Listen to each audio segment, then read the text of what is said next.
বন্ধুরা, আজ 31শে মে 2024 শুক্রবার। তো আমরা যদি আকাশের দিকে প্রথমে একটু তাকিয়ে নিই, দেখতে পাচ্ছি যে আকাশে কিন্তু ভালো মাত্রায় মেঘ রয়েছে। তো প্রথমে একটু উপগ্রহ চিত্র অনুসারে দেখে নিই, তারপরে মেঘমালার দিকে যাব। আমরা যদি উপগ্রহ চিত্রের সাহায্যে দেখে নিই, তাতে করে দেখতে পাচ্ছি যেটা এই মুহূর্তে পশ্চিমবঙ্গের আকাশ এবং বাংলাদেশের আকাশ পুরোপুরি মেঘে ঢাকা রয়েছে। আর পাশাপাশি আমরা দেখতে পাচ্ছি উড়িষ্যার দিক থেকে যদি দেখি, বালেশ্বরের দিক থেকে, সেখানে কিন্তু যে পরিমাণে মেঘ রয়েছে স্বাভাবিকভাবে কিন্তু সেখানে একটা বৃষ্টির সম্ভাবনা থেকেই যাচ্ছে। এবং শুধু উড়িষ্যা নয়, উড়িষ্যার পাশাপাশি এদিকে জলেশ্বরের কাছাকাছি যে সমস্ত এলাকাগুলো রয়েছে, বিশেষ করে দীঘা, কাঁথি, এই সমস্ত এলাকাতেও কিন্তু যে পরিমাণে মেঘ রয়েছে, তাতে করে দেখা যাচ্ছে যে বৃষ্টি আসার সম্ভাবনা কিন্তু এটা রয়েছে। এবারে যদি আমরা একটু মেঘমালার দিকে তাকাই, তার কারণ এই মুহূর্তে যেটা তৈরি হচ্ছে, স্থানীয়ভাবে বেশ কিছু এলাকায় বৃষ্টি চলছে এবং বৃষ্টি হয়ে যাচ্ছে। আমরা যদি একটু মেঘের পার্সেন্টেজ গুলো দেখে নিই, বিশেষ করে সাউথ 24 পরগনার বেশিরভাগ জায়গাতে যদি আমরা তাকাই, সাউথ 24 পরগনা শুধু নয়, পাশাপাশি যদি আমরা উত্তর 24 পরগনা রয়েছে, দক্ষিণ 24 পরগনা রয়েছে, হিঙ্গলগঞ্জের দিকে, গোসাবার দিক থেকে, ঝড়খালির দিক থেকে, কুমিরমারির দিক থেকে, পাশাপাশি আমরা দেখতে গিয়ে দেখছি এটার জয়নগরের দিক থেকে, এছাড়াও কিন্তু বারুইপুরের দিক থেকে বা হাওড়ার শ্যামপুরের দিক থেকে, ডায়মন্ড হারবারের দিক থেকে, এমনকি পূর্ব মেদিনীপুরের হলদিয়ার দিক থেকেও যদি আমরা দেখি, শুধুমাত্র হলদিয়া নয়, হলদিয়ার পাশাপাশি আরো রয়েছে চৈতন্যপুর, বাজকুল, এই সমস্ত এলাকা, পাশাপাশি তমলুক, কোলাঘাট, এই সমস্ত এলাকার দিকেও, এমনকি এদিকে খড়গপুর, বালিচকের দিক থেকেও কিন্তু মেঘ যে পরিমাণে রয়েছে, তাতে করে কিছু কিছু জায়গাতে বৃষ্টিপাত আসার কিন্তু সম্ভাবনা এখনো থেকে যাচ্ছে। বিশেষ করে উলবেড়িয়ার দিক থেকে, কলকাতার দিক থেকে, বারুইপুরের দিক থেকে, জয়নগরের দিক থেকে, গোসাবার দিক থেকে কিন্তু এখনো পর্যন্ত বৃষ্টিপাতের সম্ভাবনা রয়েছে। পাশাপাশি হলদিয়ার দিক থেকেও কিন্তু বৃষ্টিপাতের সম্ভাবনা বেশ কিছুটা দেখতে পাওয়া যাচ্ছে। এমনকি খড়গপুরের দিক থেকেও কিন্তু হালকা ফুলকা বৃষ্টিপাত হলেও হতে পারে। তো আমরা যদি বাংলাদেশের দিকে তাকাই, সেখানেও কিন্তু খুলনার কিছু কিছু অংশে, এমনকি যদি আমরা উত্তরের দিকে তাকাই, সেখানেও কিন্তু এখানে তো বৃষ্টিপাত রয়েছে অলরেডি। বিশেষ করে যদি আমরা তাকাই রাজশাহী ডিভিশনের দিক থেকে, সেখানেও কিন্তু বৃষ্টিপাতের সম্ভাবনা রয়েছে, এমনকি রংপুরের দিক থেকেও বৃষ্টিপাতের সম্ভাবনা রয়েছে। আমরা একটু বৃষ্টি মোডে চলে যাচ্ছি এবং একটু দেখে নেবো যে আগামী 24 ঘন্টায় কোথায় কিরকম বৃষ্টিপাত হওয়ার সম্ভাবনা রয়েছে। দেখুন, আগামী 24 ঘন্টায় যদি আমরা দেখি, উত্তরবঙ্গে তো বৃষ্টিপাত রয়েছে এবং উত্তরবঙ্গে বৃষ্টির জন্য সতর্কতাও জারি করা রয়েছে। তো কি কোথা থেকে ভিডিওটা দেখছেন অবশ্যই কমেন্ট করে জানিয়ে দেবেন। দেখুন, উত্তরবঙ্গের জন্য স্পেশাল বুলেটিন রয়েছে, স্পেশাল বুলেটিন, এবং সেটা হচ্ছে নর্থ বেঙ্গলের জন্য রয়েছে। এটা যদিও গতকালের, যাই হোক, কিন্তু আমরা দেখছি যে উত্তরবঙ্গের জন্য বিশেষ সতর্কতা এখনো পর্যন্ত জারি করা রয়েছে। 1 তারিখের জন্য, 2 তারিখের জন্য, 3 তারিখের জন্য এখনো পর্যন্ত বিশেষ সতর্কতা রয়েছে, এবং 30 তারিখ, 31 তারিখ তো রয়েছেই। যদি আমরা দেখি যে পশ্চিমবঙ্গে, দক্ষিণবঙ্গে, আমরা আসছি উত্তরবঙ্গের দিকে, কোথায় কিরকম বৃষ্টিপাতের সতর্কতা রয়েছে। আগামী 24 ঘন্টার মধ্যে বেশ কিছু জায়গাতে বৃষ্টিপাত হওয়ার সম্ভাবনা রয়েছে। যেমন কাটোয়ার দিক থেকে যদি আমরা দেখি, কাটোয়ার দিক থেকে যেমন রয়েছে, পাশাপাশি কেতুগ্রামের দিক থেকে বৃষ্টিপাত রয়েছে, রামপুরের দিক থেকে, নানুরের দিক থেকে, বোলপুরের দিক থেকে, ঘুষকরার দিক থেকে, সিউড়ি দিক থেকে, পাশাপাশি রামপুরহাট দিক থেকে যদি আমরা দেখি, সেখানেও একই রকম অবস্থা। ওভারঅল বলা যেতে পারে মুর্শিদাবাদ এবং বীরভূম জেলার বেশিরভাগ জায়গাতেই, পাশাপাশি বর্ধমানের অনেকটা অংশ জুড়ে কিন্তু বৃষ্টিপাত হওয়ার সম্ভাবনা রয়েছে। এছাড়াও কিন্তু বৃষ্টিপাত হওয়ার সম্ভাবনা রয়েছে আগামী 24 ঘন্টার মধ্যে। তার মধ্যে পুরুলিয়া, বাঁকুড়ারও বেশ কিছু জায়গা রয়েছে। আমরা যদি তাকাই এদিকে বাঁকুড়ার বেশ কিছু জায়গাতে, সেখানেও কিন্তু আমরা দেখতে পাচ্ছি বৃষ্টিপাতের সম্ভাবনা রয়েছে। এছাড়াও কিন্তু যদি আমরা পুরুলিয়ার দিকে তাকাই, সেখানেও কিন্তু হালকা ফুলকা বৃষ্টিপাতের সম্ভাবনা রয়েছে। পাশাপাশি ঝাড়গ্রামের দিক থেকে যদি তাকাই, সেখানেও বৃষ্টিপাতের সম্ভাবনা রয়েছে। এমনকি দিকে কেশিয়ারি, বেলদা, দাঁতন, এই সময় এলাকার দিক থেকেও কিন্তু বৃষ্টিপাতের হালকা ফুলকা সম্ভাবনা রয়েছে আগামী 24 ঘন্টার মধ্যেই। এছাড়াও কিন্তু সম্ভাবনা যদি আমরা দেখি, সেটা হচ্ছে ঝাড়খণ্ড এবং ঝাড়খণ্ড বলবো না, ত্রিপুরার দিক, উড়িষ্যার দিক থেকে বৃষ্টিপাতের সম্ভাবনা রয়েছে। এবারে আমরা উত্তরবঙ্গের দিকে যদি একটু তাকাই, তাতে করে দেখতে পাচ্ছি যেটা মালদার দিক থেকে, বালুরঘাটের দিক থেকে বৃষ্টিপাতের সম্ভাবনা রয়েছে। এছাড়াও উত্তর দিনাজপুরের বেশ কিছু এলাকায় বৃষ্টিপাতের সম্ভাবনা রয়েছে, ভালো মাত্রাতেই বৃষ্টিপাত হবে সেরকমই দেখতে পাচ্ছি। বিশেষ করে ইসলামপুরের দিক থেকে, ইসলামপুর, কৃষ্ণগঞ্জ, এই সমস্ত এলাকা। আর যদি আমরা এদিকে তাকাই বাংলাদেশের দিক থেকে এবং পশ্চিমবঙ্গের কোচবিহার, আলিপুরদুয়ার, এই সমস্ত এলাকার দিক থেকে ব্যাপক বৃষ্টিপাতের সম্ভাবনা এখনো পর্যন্ত রয়েছে। এবং গোটা আসাম জুড়ে যে পরিমাণ বৃষ্টিপাত রয়েছে, তাতে করে বন্যা পরিস্থিতির সৃষ্টি হয়ে যেতে পারে সেরকমই কিন্তু দেখা যাচ্ছে। এমনকি আমরা যদি রাজশাহী ডিভিশনের দিক থেকে তাকাই, সেখানেও কিন্তু গোটা রাজশাহী ডিভিশন জুড়ে বৃষ্টিপাতের সম্ভাবনা রয়েছে। এছাড়াও গোটা রংপুর ডিভিশন জুড়ে বৃষ্টিপাত রয়েছে, গোটা ময়মনসিংহ জুড়ে বৃষ্টিপাতের সম্ভাবনা রয়েছে, পাশাপাশি গোটা সিলেট জুড়ে বৃষ্টিপাতের সম্ভাবনা রয়েছে। এবং সিলেটে যদি আমরা একটু পরেই দেখবো যে সিলেটে বন্যার পরিস্থিতির সম্ভাবনা রয়েছে কিনা। এছাড়াও কিন্তু চট্টগ্রামের দিক থেকে আগামী 24 ঘন্টার মধ্যে কিন্তু বৃষ্টিপাতের সম্ভাবনা রয়েছে। আগামী 12 ঘন্টার জন্য যদি আমরা দেখি, তাতে করেও দেখতে পাবো যে কিছু কিছু জায়গাতে কিন্তু বৃষ্টিপাতের সম্ভাবনা রয়েছে আগামী 12 ঘন্টার মধ্যে। এবং আগামী 12 ঘন্টার মধ্যে যদি আমরা দেখি, কেশিয়ারি, বেলদা, এই সমস্ত এলাকার দিক থেকে যেমন বৃষ্টিপাতের সম্ভাবনা রয়েছে, পাশাপাশি এদিকে সিল্লা, তারপর বিনপুর, এই সমস্ত এলাকার দিক থেকে বৃষ্টিপাতের সম্ভাবনা রয়েছে। এছাড়াও কিন্তু বিরাট দিক থেকে বৃষ্টিপাতের সম্ভাবনা রয়েছে। ওভারঅল একই রকম অবস্থা দেখতে পাচ্ছি। পুরুলিয়া বাঁকুড়ার দিক থেকে বৃষ্টিপাতের সম্ভাবনা রয়েছে আগামী 12 ঘন্টার মধ্যেই। এবার আমরা যদি একটু 5 দিনের বৃষ্টিপাতটা দেখে নিই, তাতে করে দেখতে পাওয়া যাচ্ছে যেটা যে সিলেটের দিক থেকে আসামের দিক থেকে যে পরিমাণ বৃষ্টিপাত রয়েছে, স্বাভাবিকভাবে কিন্তু সিলেটে একটা বন্যা পরিস্থিতি তৈরি হতে পারে, সেরকমই কিন্তু সম্ভাবনা রয়েছে। আমরা 5 দিনে যে পরিমাণ বৃষ্টিপাতটা দেখতে পাচ্ছি, এমনকি 10 দিনে যদি দেখি বৃষ্টিপাতটা, তাতে করে দেখা যাচ্ছে প্রচুর পরিমাণে বৃষ্টিপাত হচ্ছে। আসাম এবং সিলেট, বাংলাদেশের সিলেটের দিক থেকে যে পরিমাণে বৃষ্টি রয়েছে, বন্যা পরিস্থিতির সৃষ্টি হয়ে গেলেও হয়ে যেতে পারে যে কোনো মুহূর্তে। পাশাপাশি আগামী 10 দিনের মধ্যে কিন্তু আরো পশ্চিম মেদিনীপুরেরও অনেক, পশ্চিমবঙ্গের দক্ষিণবঙ্গের দিক থেকে এবং পশ্চিম মেদিনীপুরের দিক থেকে বেশ কিছু এলাকায় বৃষ্টিপাতের সম্ভাবনা কিন্তু ভালো মাত্রায় রয়েছে। সেটা আমরা যাচ্ছি না, একটু বৃষ্টির পরিমাণের দিকটা, একটু বৃষ্টির দিকটা দেখে নেবো যে আজকে কোথাও কোনো রকম বৃষ্টিপাতের সম্ভাবনা রয়েছে কিনা। উত্তরবঙ্গে দেখুন, উত্তরবঙ্গে বৃষ্টিপাতের ধারা অব্যাহত রয়েছে, বিশেষ করে রংপুরের দিক থেকে যদি তাকাই।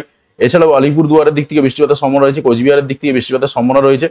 এছাড়াও কিন্তু সম্ভাবনা রয়েছে ব্রাহ্মণবাড়িয়ার দিক থেকে, এবং গোটা আসাম এবং মেঘালয় জুড়ে বৃষ্টিপাতের সম্ভাবনা রয়েছে।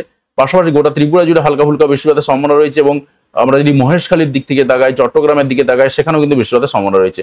এবং আজকে ঠিক কিছুক্ষণ পরেই বৃষ্টিপাতের সম্ভাবনা কিন্তু আমরা পাচ্ছি বেশ কয়েকটা এলাকাতে, যেমন ধরুন এই বীরভূমের বেশ কিছু এলাকার দিক থেকে একটু পরেই বৃষ্টিপাত হবে, এবং 3টের সময় দেখাচ্ছে আপনি 5টার মধ্যেই মোটামুটি বৃষ্টিপাতটা পেয়ে যাবেন। পাশাপাশি পুরুলিয়ার দিক থেকে দেখাচ্ছে, পুরুলিয়াতেও 3টের দিকে বৃষ্টিপাত দেখাচ্ছে, আপনি 5টার মধ্যেই কিন্তু বৃষ্টিপাতটা পেয়ে যাবেন আশা করা যাচ্ছে।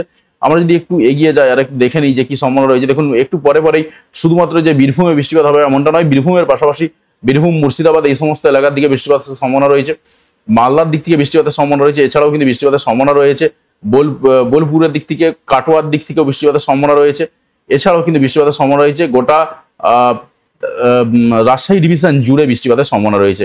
পাশাপাশি বৃষ্টিপাতের সম্ভাবনা কিন্তু আমরা আরো বেশ কয়েকটা জায়গাতে দেখতে পাচ্ছি, বাঁকুড়া, পুরুলিয়া এই সমস্ত এলাকার দিক থেকে কিন্তু আজকে সন্ধ্যের দিক থেকে ব্যাপক পরিমাণে বৃষ্টিপাতের সম্ভাবনা রয়েছে। এবং এখানে 5টা দেখাচ্ছে, আপনি ধরে চলতে পারেন যে 6টা-7টার মধ্যে কিন্তু এই বৃষ্টিপাতটা শুরু হয়ে যাবে। আমরা আরেকটু এগিয়ে যাবো এবং দেখে নেবো যে আমরা ঠিক সন্ধ্যে 7টার দিক করে দেখতে পাচ্ছি যেটা আরো বেশ কয়েকটা জায়গাতে বৃষ্টিপাত রয়েছে। যেমন আমরা বাঁকুড়ার দিক থেকে যেমন দেখতে পাচ্ছি, ঝাড়গ্রাম, গোটা ঝাড়গ্রাম জুড়ে বৃষ্টিপাতের সম্ভাবনা রয়েছে। পাশাপাশি এদিকে যদি পশ্চিম মেদিনীপুরের গোয়ালতোড়, শালবনী এই সমস্ত এলাকার দিকে তাকায়, সেখানেও কিন্তু রয়েছে। সিমলাপালের দিক থেকে বৃষ্টিপাতের সম্ভাবনা রয়েছে। চন্দ্রকোনার দিক থেকে হালকা ফুলকা বৃষ্টিপাতের সম্ভাবনা রয়েছে। এছাড়াও কিন্তু বেল্লার দিক থেকে বৃষ্টিপাতের সম্ভাবনা পাওয়া যাচ্ছে। আর এছাড়াও গোটা বর্ধমানের অনেকটা অংশ জুড়ে বৃষ্টিপাত রয়েছে। পাশাপাশি যদি আমরা বাংলাদেশের দিকে তাকাই, সেখানেও কিন্তু আমরা দেখতে পাচ্ছি যে গোটা রাজশাহী ডিভিশন জুড়ে একদম বগুড়া পর্যন্ত, এদিকে সরিষাবাড়ি পর্যন্ত ব্যাপক পরিমাণে বৃষ্টিপাতের সম্ভাবনা রয়েছে। আর এদিকে বালুরঘাটের দিকে যদি আমরা তাকাই, পশ্চিমবঙ্গের বালুরঘাট, মালদা সেই সমস্ত এলাকাতেও কিন্তু ব্যাপক বৃষ্টিপাতের সম্ভাবনা রয়েছে। আর উত্তরবঙ্গের কোচবিহারের দিক থেকে কিন্তু ব্যাপক বৃষ্টিপাতের সম্ভাবনা রয়েছে সন্ধ্যের দিক করে, যদিও বৃষ্টিপাত অলরেডি চলছে এবং বৃষ্টিপাত কিন্তু আরো চলতে থাকবে বেশ কিছুক্ষণ ধরে, সেটা দেখা যাচ্ছে। তবে রাজশাহী ডিভিশনে কিন্তু আজকে ব্যাপক পরিমাণে বৃষ্টিপাত রয়েছে এবং আকাশ ভাঙা বৃষ্টিপাত হবে সেরকমই দেখা যাচ্ছে। প্রায় একদম 60-70 মিলিমিটার পর্যন্ত বৃষ্টিপাত আমরা দেখতে পাচ্ছি বেশ কিছু জায়গাতে। দেখুন 60 মিলিমিটার পর্যন্ত বৃষ্টিপাত দেখতে পাচ্ছি, এর বেশিও বৃষ্টিপাত রয়েছে। আমরা আরেকটু এগিয়ে যাবো এবং দেখে নেবো গোটা রাজশাহী ডিভিশন জুড়ে, আমি আর জায়গাগুলো আলাদা করে বললাম না, গোটা রাজশাহী ডিভিশন জুড়েই কিন্তু বৃষ্টিপাত রয়েছে। আমরা আরেকটু এগিয়ে যাবো এবং দেখে নেবো যে আর কোথায় কি সম্ভাবনা রয়েছে। দেখুন রাত্রি 8টার দিক করে পর্যন্ত আমরা দেখলাম যে বেশ কিছু এলাকায় বৃষ্টিপাত রয়েছে। এবারে রাত্রি 9টার পর থেকে পশ্চিমবঙ্গে বৃষ্টিপাত যেটা রয়েছে সেটা হচ্ছে মুর্শিদাবাদের দিক থেকে বৃষ্টিপাত চলবে। তার পাশাপাশি গোটা বাংলাদেশের রাজশাহী ডিভিশনের অনেকটা অংশ জুড়ে, দিকে বগুড়া, সিংহাড়া, এদিকে মহাদেবপুর, এদিকে সরিষাবাড়ি, চারিদিক থেকে কিন্তু সিরাজগঞ্জ, ময়মনসিংহ, মদন, সিলেট এই সমস্ত এলাকাতেও কিন্তু বৃষ্টিপাতের সম্ভাবনা ভালো মাত্রাতে রয়েছে রাত্রি 9টার পর থেকে। পাশাপাশি গোটা আসাম জুড়ে কিন্তু বৃষ্টিপাত ব্যাপক পরিমাণে হবে সেরকমই দেখা যাচ্ছে। এবং পশ্চিমবঙ্গের দিকে, দক্ষিণবঙ্গের দিকে যদি আমরা তাকাই, সেখানেও কিন্তু আমরা দেখতে পাচ্ছি গোয়ালতোড়, শালবনী, চন্দ্রকোনা রোড, কেশপুর, চন্দ্রকোনা, ক্ষীরপাই এই সমস্ত এলাকার দিক থেকে বৃষ্টিপাতের সম্ভাবনা কিন্তু রয়েছে। পাশাপাশি আমরা আরেকটু এগিয়ে যাবো এবং দেখে নেবো যে আর কোথায় সম্ভাবনা রয়েছে। পাশাপাশি বেল্লার দিক থেকেও আমরা বৃষ্টিপাত দেখতে পাচ্ছি, গোপীবল্লভপুরের দিক থেকেও হালকা ফুলকা বৃষ্টিপাতের সম্ভাবনা রয়েছে। এবং যদি আমরা চট্টগ্রামের দিকে তাকাই, সেখানেও কিন্তু হালকা ফুলকা বৃষ্টিপাত রয়েছে। বাংলাদেশের রংপুরের দিক থেকে বৃষ্টিপাত রয়েছে। এবং রাত্রি 10টা-11টার দিক করে কিন্তু এই বৃষ্টিপাতগুলো চলতে থাকবে এবং সারা রাত্রি জুড়ে কিন্তু উত্তরবঙ্গে ব্যাপক বৃষ্টিপাতের সম্ভাবনা রয়েছে, বিশেষ করে আলিপুরদুয়ার, কোচবিহার এই সমস্ত এলাকা এবং গোটা আসাম জুড়ে বৃষ্টিপাতের সম্ভাবনা রয়েছে। এছাড়াও কিন্তু গোটা বাংলাদেশের রংপুর জুড়ে বৃষ্টিপাতের সম্ভাবনা রয়েছে। পাশাপাশি আমরা মেঘালয় এবং গোটা আসাম জুড়ে কিন্তু বৃষ্টিপাত দেখতে পাচ্ছি এবং সিলেটের দিক থেকেও কিন্তু বৃষ্টিপাত ভালো মাত্রাতে রয়েছে। এবং রাত্রিবেলাতেও কিন্তু সারা রাত ধরেই প্রায় এক প্রকার বৃষ্টিপাত হবে সেরকমই দেখা যাচ্ছে। আমরা আরেকটু এগিয়ে যাবো এবং দেখে নেবো যে আর কি সম্ভাবনা রয়েছে। তো আমরা দেখলাম যেটা যে মোটামুটি সকাল 6টা পর্যন্ত একদম সিলেটের দিকে যেমন বৃষ্টিপাত রয়েছে, শুধু তাই নয়, সিলেট নয়, বাংলাদেশের পুরো উত্তরের দিকটা ব্যাপক পরিমাণে বৃষ্টিপাত রয়েছে। এছাড়াও পশ্চিমবঙ্গের উত্তরবঙ্গে বিশেষ করে আলিপুরদুয়ার, শিলিগুড়ি, আলিপুরদুয়ার এবং কোচবিহারের দিক থেকে, দিনহাটার দিক থেকে ব্যাপক পরিমাণে কিন্তু বৃষ্টিপাত রয়েছে, সেরকমই দেখা যাচ্ছে। আমরা দেখলাম এবার একটু বাতাসের ঝাপটা মোড়ে একটু দেখে নেবো যে কোথায় কিরকম বাতাস বইবে, সেরকম সেই সম্ভাবনার দিকে একটু তাকাবো। একটু বাতাস ঝাপটার দিকে একটু তাকাবো, একটু রিফ্রেশ করে নিচ্ছি, সেক্ষেত্রে পরিষ্কার হয়ে যাবে।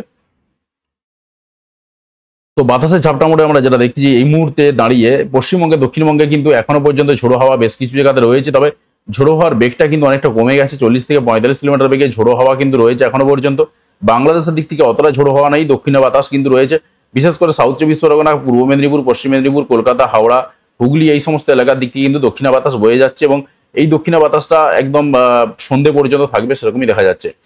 পাশাপাশি বালেশ্বরের দিক থেকেও কিন্তু ঝোড়ো হওয়ার সম্ভাবনা রয়েছে এবং সন্ধ্যে 6টার পর থেকে কিন্তু বীরভূমের দিক থেকে বৃষ্টির সঙ্গে একটু ঝোড়ো হাওয়াও দিতে পারে, সেরকমই কিন্তু সম্ভাবনা আমরা দেখতে পেলাম।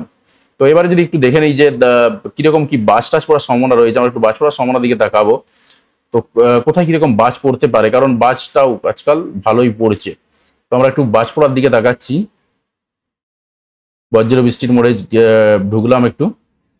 দেখা যাচ্ছে যেটা দেখুন, উত্তরবঙ্গে কিন্তু বৃষ্টির সঙ্গে সঙ্গে ভালো মাত্রায় বাজ পড়ার সম্ভাবনা রয়েছে এবং আমরা একটু এগিয়ে যাবো এবং দেখে নেবো যে দেখুন, আমরা দেখছি যেটা ঝাড়খণ্ডের দিক থেকে এবং বিহারের দিক থেকে ভালো মাত্রায় বাজ পড়ার সম্ভাবনা রয়েছে। পাশাপাশি আজকে বেলা 4টের দিক করে কিন্তু বাজ পড়ার সম্ভাবনা রয়েছে ব্যাপক পরিমাণে, বিশেষ করে বীরভূমের দিক থেকে, বীরভূমের অনেকটা অংশ জুড়ে, সিউড়ি, নলহাটি সহ পার্শ্ববর্তী পুরো এলাকা জুড়ে, রামপুরহাট এবং এছাড়াও কিন্তু আজিমগঞ্জ, বহরমপুর এই সমস্ত এলাকার দিক থেকেও কিন্তু ব্যাপক পরিমাণে বাজ পড়ার সম্ভাবনা রয়েছে। এছাড়াও সম্ভাবনা রয়েছে মালদার দিক থেকে ব্যাপক পরিমাণে বাজ পড়ার সম্ভাবনা। আর এছাড়াও কিন্তু আমরা এদিকে জামশেদপুর সহ বেশ কিছু এলাকা, বাঁকুড়া এবং পুরুলিয়ার বেশ কিছু এলাকাতে বাজ পড়ার সম্ভাবনা দেখতে পাচ্ছি। এদিকে খাদরাস দিকেও বাজ পড়ার সম্ভাবনা পাচ্ছি আমরা। এদিকে জামশেদপুরের দিক থেকে বাজ পড়ার সম্ভাবনা রয়েছে, বলরামপুরের দিক থেকে বাজ পড়ার সম্ভাবনা রয়েছে। ওভারঅল বাঁকুড়া, পুরুলিয়ার অনেকটা অংশ জুড়ে বাজ পড়বে।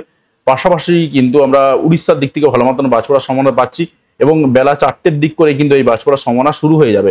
এবং আমরা দেখছি যেটা যে গোটা রাজশাহী ডিভিশন জুড়ে, গোটা মালদা জুড়ে, তারপরে আস্তে আস্তে রাত্রি 8টার দিক করে ময়মনসিংহের দিক থেকে এবং উত্তরবঙ্গে বৃষ্টির সঙ্গে সঙ্গে বাজ কন্টিনিউয়াসলি চলতেই থাকবে এবং বৃষ্টির সঙ্গে সঙ্গে বাজ যেটা রয়েছে উত্তরবঙ্গে ব্যাপক পরিমাণে বাজ পড়ার সম্ভাবনা রয়েছে। এবং বেলা 4টের পর থেকে আমরা যেটা দেখলাম যে বেশ কয়েকটা পশ্চিমবঙ্গে, দক্ষিণবঙ্গের বেশ কয়েকটা জায়গাতে ভালো মাত্রায় বাজ পড়ার সম্ভাবনা কিন্তু থেকেই যাচ্ছে। তো যাই হোক বন্ধুরা, আশা করছি আপনি আপনার এলাকার পরিবেশ পরিস্থিতি বুঝতে পেরেছেন। তো একটু তাপমাত্রার দিকটা একটু হালকা ফোকাস করে নিয়ে আজকের আবহাওয়ার খবর শেষ করবো এখানেতে। আজকে এই মুহূর্তে দাঁড়িয়ে যদি আমরা দেখি যে তাপমাত্রা কতটা কি রয়েছে, বা আমরা যদি ঠিক দুটোর দিক করে দেখি যে ঠিক এই মুহূর্তে দাঁড়িয়ে তাপমাত্রা কতটা কি রয়েছে, আমরা দেখছি যেটা 34 ডিগ্রি, 33 ডিগ্রি থেকে 34 ডিগ্রি টেম্পারেচার রয়েছে। আর একটু যদি উত্তরের দিকে চলে যাই, বিশেষ করে বীরভূম, মুর্শিদাবাদের দিক থেকে, সেখানে কিন্তু 39 ডিগ্রি সেন্টিগ্রেড তাপমাত্রা পাচ্ছি। দুর্গাপুরের দিক থেকে 40 ডিগ্রি সেন্টিগ্রেড তাপমাত্রা রয়েছে। পাশাপাশি বাংলাদেশের দিক থেকেও কিন্তু 35 ডিগ্রি, 33 থেকে 35 ডিগ্রি সেন্টিগ্রেড তাপমাত্রার মধ্যে ঘোরাফেরা করছে। তো সমুদ্রের টেম্পারেচার যদি একটু দেখি, জলের টেম্পারেচার দেখা যাচ্ছে যেটা এখনো 31 ডিগ্রি সেন্টিগ্রেড তাপমাত্রা রয়েছে। স্বাভাবিকভাবে কিন্তু আর একটা নিম্নচাপ আসার একটা সম্ভাবনা তৈরি হচ্ছে। আমরা যে নিম্নচাপটা দেখছিলাম বায়ু ঝাপটা মোড়ে একটু যদি দেখে নিই এবং আমরা একটু যদি এগিয়ে যায়, তাতে করে দেখতে পাবো যে আরো বেশ কয়েকটা নিম্নচাপ কিন্তু আস্তে আস্তে দানা বাঁধছে এবং 9 তারিখ নাগাদ কিন্তু আন্দামান এবং নিকোবর দ্বীপপুঞ্জ এলাকার পাশ দিয়ে হয়ে এখানে 60-62 কিলোমিটার বেগে ঝোড়ো হাওয়া নিয়ে আস্তে আস্তে প্রবেশ করতে পারে এবং এই ঝোড়ো হাওয়ার পরিমাণটা কিন্তু আস্তে আস্তে বাড়বে। আমরা প্রায় 75 কিলোমিটার পর্যন্ত ঝোড়ো হাওয়া দেখতে পাচ্ছি এবং এটা আস্তে আস্তে কিন্তু বাড়তে থাকছে এবং 9 তারিখের পরে পরে এটা আস্তে আস্তে ঘূর্ণিঝড়ের রূপ নিলেও নিতে পারে, যদিও নেওয়ার সম্ভাবনা খুবই কম, তবে তা সত্ত্বেও একটা সম্ভাবনা থেকে যাচ্ছে। এবং আমরা যদি আন্দামান নিকোবর দ্বীপপুঞ্জ এলাকার দিকে তাকাই, সেখানে কিন্তু প্রায় 50-52 কিলোমিটার বেগে ঝোড়ো হাওয়া বয়ে যাবে। পাশাপাশি যে পরিমাণে নিম্নচাপ তৈরি হবে অন্ততপক্ষে 8 তারিখ 9 তারিখ নাগাদ, তাতে করে কিন্তু এই নিম্নচাপটা যদি সেরকম কোনো সম্ভাবনা থেকে থাকে তো একটা ঘূর্ণিঝড়ের রূপ নিতে পারে। তো পশ্চিমবঙ্গের দিক থেকে ওই সময়ের দিকে যদি আমরা তাকাই, সেটা 40-42 কিলোমিটার বেগে ঝোড়ো হাওয়া বয়ে যাবে। এবারে 10 তারিখের পরে পরে বা 15 তারিখের পরে পরে কিন্তু আস্তে আস্তে একটা ঘূর্ণিঝড়ের রূপ নিলেও নিতে পারে, সেটার দিকে আমাদের নজর থাকবে। তার কারণ এবারে আলিপুর আবহাওয়া দপ্তর যেটা বলেই দিয়েছেন যে একদিন আগেই কিন্তু বর্ষা প্রবেশ করবে। আর আমরা যদি উত্তরবঙ্গে যে সতর্কতার দিকে তাকাচ্ছিলাম, দেখুন উত্তরবঙ্গে কিন্তু এখনো হলুদ সতর্কতা জারি করা রয়েছে দার্জিলিং, কালিম্পং এই সমস্ত জেলাগুলোতে 31 তারিখের জন্য।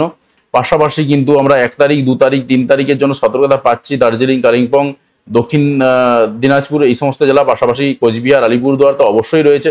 যেখানে অতি ভারী বৃষ্টিপাতের সম্ভাবনা রয়েছে, ভারী থেকে অতি ভারী বৃষ্টিপাতের সম্ভাবনা রয়েছে এবং 3 তারিখ পর্যন্ত সম্ভাবনা কিন্তু রয়েছে। এবং আলিপুর আবহাওয়া দপ্তরের পক্ষ থেকে যেটা বলা হয়েছিল যে কাল থেকে কিন্তু বৃষ্টিপাতটা বাড়বে পশ্চিমবঙ্গের দক্ষিণবঙ্গের দিক থেকে, সেরকমই খবর এখনো পর্যন্ত রয়েছে, সেরকমই দেখলাম। অন্ততপক্ষে 2 তারিখ বৃষ্টিপাতের সম্ভাবনা রয়েছে, সেটা আমরা সকালের রিপোর্টেই বলেছি অলরেডি। তো বাকি দিনগুলোতে কিন্তু হালকা ফুলকা বৃষ্টিপাত চলতে থাকবে এবং এটা গ্রাফ দিয়ে টেনে দেখিয়ে দিয়েছে মোটামুটিভাবে উত্তরবঙ্গে কিন্তু ব্যাপক বৃষ্টিপাত, বিশেষ করে জলপাইগুড়ি, আলিপুরদুয়ার, কোচবিহার এই 3টে জেলাতে, আর দার্জিলিং আর এদিকে কালিম্পংয়েতে তুলনামূলকভাবে একটু কম রয়েছে। তো ওভারঅল কিন্তু বৃষ্টিপাতের সম্ভাবনা থেকে যাচ্ছে। দক্ষিণবঙ্গে অতটা বৃষ্টিপাত না হলেও কিন্তু বৃষ্টিপাত চলতে থাকবে, সেরকমই কিন্তু আমরা দেখলাম। এর আলিপুর আবহাওয়া দপ্তর বলছে যেটা অতটা বৃষ্টিপাতের সম্ভাবনা নেই, তো কোনো রকম সতর্কতা নাই আর কি এখানে, কিন্তু বৃষ্টিপাত হতে পারে। তো যাই হোক বন্ধুরা, আশা করছি আপনি আপনার এলাকার পরিবেশ পরিস্থিতি বুঝতে পেরেছেন। তো অবশ্যই কমেন্ট করে জানাবেন যে আপনি কোন এলাকা থেকে ভিডিওটি দেখলেন, আর চ্যানেলে যদি নতুন হয়ে থাকেন সেক্ষেত্রে অতি অবশ্যই সাবস্ক্রাইব করে নেবেন এবং পাশে আসা বেল বাটনটি অবশ্যই প্রেস করবেন। তো ধন্যবাদ বন্ধু ভিডিওটি দেখার জন্য, আর অবশ্যই ভিডিওগুলো বন্ধুদের সঙ্গে শেয়ার করতে কোনোভাবেই ভুলবেন না।